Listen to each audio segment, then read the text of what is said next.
नमस्कार साथियों, कैसे हैं आप लोग। आज 14 सितंबर है। पूरा देश राजभाषा दिवस हिंदी दिवस के रूप में सेलिब्रेट कर रहा है। आज ही के दिन 14 सितंबर 1949 को हिंदी को भारत की राजभाषा घोषित किया गया और 1953 से वर्धा आयोग की सिफारिश पर 14 सितंबर को हिंदी दिवस के रूप में मनाए जाने की घोषणा की गई। हिंदी सिर्फ एक भाषा नहीं है, बल्कि यह भारतीय संस्कृति और एकता का प्रतीक है।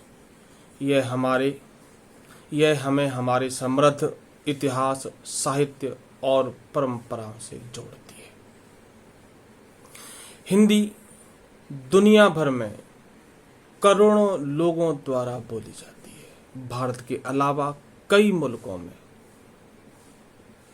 कई देशों में हिंदी समझी जाती है और बोली जाती है। हर देश की एक भाषा होती है। भारत की भी अपनी एक भाषा है जिसे हम हिंदी और लिपि देवनागरी कहते हैं।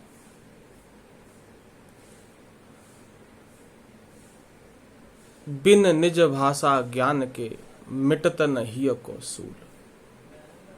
फिर ऐसा क्या हुआ कि अपने ही देश में हमारी हिंदी को वो सम्मान नहीं मिल पा रहा जो उसे मिलना चाहिए था, जिसकी वो हकदार है। जब संविधान लागू हुआ तो संविधान के आर्टिकल 343 से 351 तक हिंदी के संबंध में प्रावधान किए गए। ये संविधान के भाग 17 में वर्णित है। 343 कहता है कि हिंदी भारत की राजभाषा होगी और लिपि देवनागरी होगी। लेकिन यहां एक लेकिन वर्ड लगा दिया, जिसमें कहा गया कि प्रारंभ के 15 वर्षों तक अंग्रेजी राजभाषा के रूप में कार्य करेगी और हिंदी सहायक भाषा के रूप में कार्य करेगी। जब संविधान लागू हुआ तो 1950 का समय था, तो 50 से हम 15 साल जोड़ें तो 1965 तक हिंदी को वो स्थान मिल जाना चाहिए था। लेकिन दुर्भाग्य की बात, आज तक हिंदी को वो सम्मान नहीं मिला।